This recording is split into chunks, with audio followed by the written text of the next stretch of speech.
Well, as Africa, especially sub-Saharan Africa, shows increased promise in terms of economic growth, major global investment firms are going in for a piece of the pie.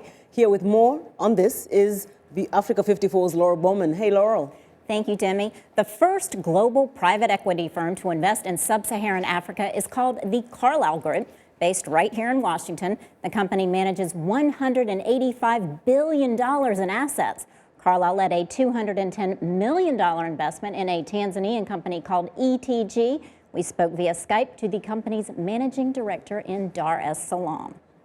Tell me a little bit about ETG. Okay, ETG is a company that is an agricultural supply chain manager. We buy commodity from as close to farm gate as possible. We collect it through our collection centers. We process it, we clean it, and then we distribute it across the country first that we buy it in, the regional area around it, and then to the international markets. Over the years, ETG has grown in 30 African countries. We vertically integrated. We supply about 3 million tons of agricultural commodities, a lot of it processed. It's our desire to empower as much of the African smallholder economy, because essentially Africa is smallholders when it comes to farming. I want to ask you about the Carlyle Group's investment in your company. Was this a big deal, and if so, why? For us, it was particularly important because it brought our company, and more so African agriculture, to the international limelight. One of the top officers at Carlyle is David Marchick. He's been heavily involved in the group's move into Africa and joins us here in the studio. David, thanks for being here. Thanks for having me. Well, first of all, let's take a look at ETG. He told us a little bit about the company, but why did you guys decide to invest? Well, we think it's a terrific company, well managed in a fast-growing sector of the African economy. It's essentially providing products to the middle class that are increasing their consumption of agricultural goods, and it's in 30 countries. It's growing fast, and 80% of the products that they export or trade actually come from small farmers in Africa.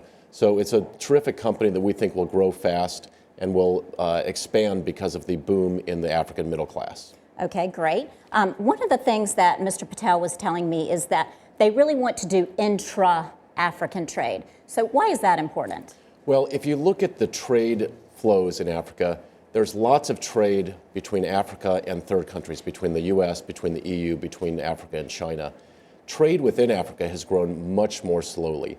And one of our investment theses about investing in Africa is that regional integration, domestic integration, integration between various countries in outside of Africa is going to grow much faster than other trade. And ETG is a perfect example of that. They operate in 30 countries, and we think they can expand trade flows between countries in Africa, particularly in Eastern Africa. And it's a global company as well, with international suppliers and export markets. Absolutely. They bring fertilizer in, they bring seeds in, they bring other products in to help farmers grow and expand their production. And then they export products out of Africa, variety of products from all of Eastern Africa. And is that unusual for Africa?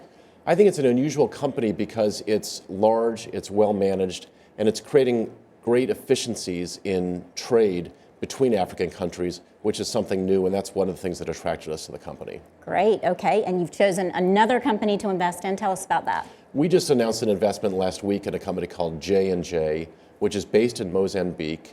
It's operating within the Beira Peninsula, where there's a huge port which is bringing goods in and out of southeastern Africa. So it operates a transportation logistics business in Mozambique, in Zambia, in other parts of that region.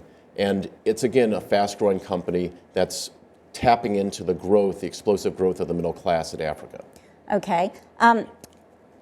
In terms of growth in Africa compared to, say, China, India, other emerging markets, put that in perspective for us. Well, sub-Saharan Africa grew somewhere between 5 and 6% over the last 10 years, placing it about third behind China and India. It's got a very fast-growing middle class. Its education is improving, its population is expanding, and there are lots and lots of young people in Africa. So we think the middle class will strengthen stability in Africa, and it'll continue to be one of the fastest growing regions of the world. Great. And does being first make a difference? Well, we like to As an be investor? first and a pioneer in going into emerging markets. We have operations in 15 or 16 emerging markets around the world. We're one of the largest emerging markets investors.